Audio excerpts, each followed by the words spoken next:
આપ સર્વોને હેતપૂર્વક જય શ્રી સ્વામિનારાયણ। આજની સત્સંગ કથા વાર્તા નિજ મંદિર સાવરકુંડલા પવિત્ર ચાતુર્માસ વિશેષ। આજની સત્સંગ કથા વાર્તામાં આપણે ચરિત્ર કથા અંતર્ગત જીવના અંતઃકરણમાં વ્યાપેલા દોષના વેગનું પૂરબળ ટાળવાની પ્રસંગ વાર્તા સાંભળશું। એકવાર ગઢપુર ઘેલા નદીમાં પૂર આવેલું। તે સમાચાર રતનજીએ અક્ષર ઓરડીમાં મહારાજને કહ્યા। ત્યારે મહારાજ કહે છે, તો ચાલો પૂર જોવા જઈએ। પછી રતનજી, ભગુજી વગેરે 5-7 પાર્ષદોને લઈને બજારમાં થઈ જીવા ખાચરના દરબાર પાસે થઈને ગઢ પાસે ઢોરા ઉપર પધાર્યા। ને પાર્ષદ ભગુજીએ ધાબળી પાથરી તે ઉપર બેઠા। ને એ વખતે પ્રભુ શ્રી હરિએ કાળો ધાબળો ઓઢ્યો હતો। ને ઝીણા ઝીણા મેના છાંટા પણ પડતા હતા। ને ઉપરવાસમાં ખૂબ વરસાદ થયો હોવાથી ઘેલા નદીનું પૂર ચડતું હતું। તે ટાણે ખળખળિયાથી નીચે બેકડા જેવો એક મોટો પથ્થર હતો। તેના ઉપર એક છોકરો બેઠો હતો। તે પૂર એકદમ આવ્યું, તેથી તે ઉતરાણું નહીં। ને એ રોવા લાગ્યો, ને બોલે છે જે મને ઉગારો।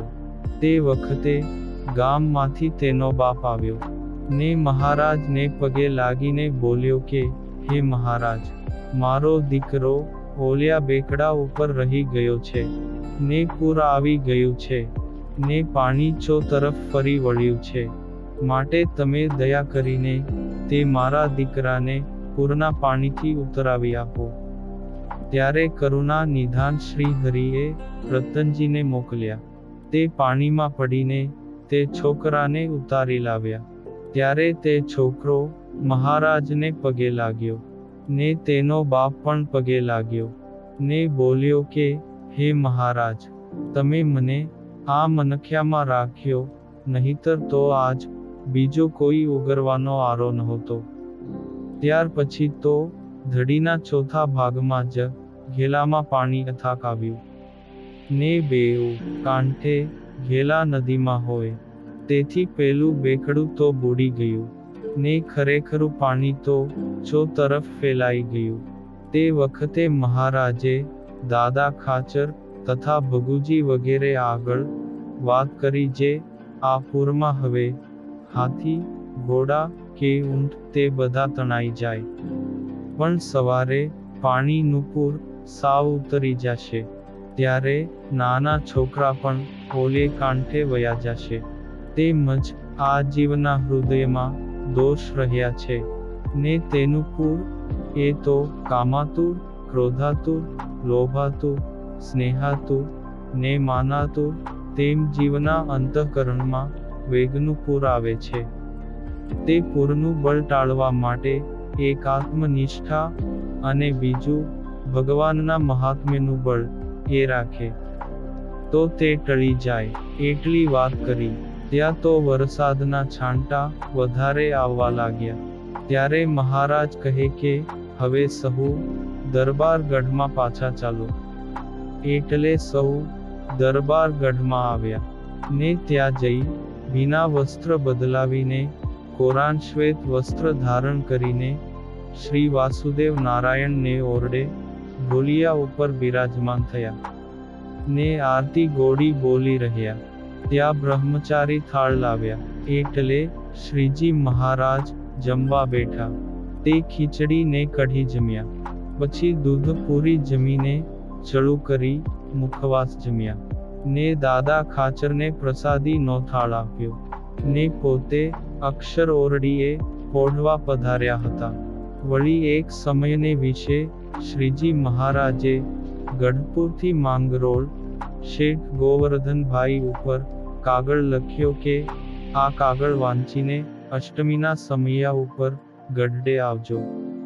ત્યારે ગોવર્ધનભાઈએ મહારાજનો કાગળ વાંચીને ટીમણ તૈયાર કરીને ચાલ્યા। તે માર્ગમાં વરસાદ વરસવા લાગ્યો। તે આખો દિવસ વરસ્યો, ને સાંજ પડી ગઈ, ત્યાં રસ્તામાં એક નદી આવી. તેમાં પાણીનું પૂર આવેલું, ને તેમાં ઉતરાય એમ નહોતું, ને આસપાસમાં કોઈ ગામ પણ નહીં. પછી ત્યાં જોયું તો નદીને કાંઠે એક બાવળ હતો. એટલે તેની હેઠે જઈને ગોવર્ધનભાઈ સૂતા. ને વરસાદ તો ઝીણો ઝીણો વરસતો હતો. તે ટાણે તેમની રક્ષા મહારાજે કરી, ને વરસાદનું એક ટીમ્પું એમના ઉપર પડવા દીધું નહીં. પછી જ્યારે સવારે ગોવર્ધનભાઈ ઉઠ્યા, ને જોયું તો નદીમાં પૂર પણ ઉતરી ગયેલું, એટલે પોતે ત્યાં નાયા ને પૂજા કરી. પછી ચાલતા થયા. તે બીજે દિવસે ગઢડે આવ્યા, ને શ્રીજી મહારાજને દંડવત પ્રણામ કરી પગે લાગીને સહુ સંત ભક્તોને પણ પગે લાગ્યા. પછી સભામાં બેઠા તે વખતે શ્રીજી મહારાજે કહ્યું કે તમને રસ્તામાં વરસાદે બહુ હેરાન કર્યા, ને નદીમાં પૂર આવી ગયેલું, તેથી તમે નદીને કાંઠે બાવળ હેઠે સૂઈ રહ્યા. ત્યારે તમારી રક્ષા કરવા માટે અમે પાતાળમાંથી દેવને મોકલ્યા હતા. તે સાંભળીને શેઠ કહે જે, હા મહારાજ, તમારા સિવાય તો અમારી રક્ષા બીજા કોણ કરે. તે પછી જન્માષ્ટમીનો સમયો થઈ રહ્યો. ત્યારે ગોવર્ધનભાઈ પાછા ઘેરે આવ્યા.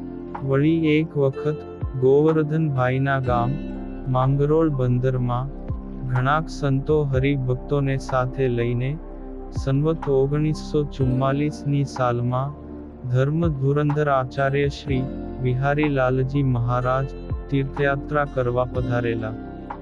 ત્યારે તેમણે ગામને આથમને દરવાજે વાવ, અવેડો અને આંબલીનું ઝાડ છે, ત્યાં દર્શન કર્યા.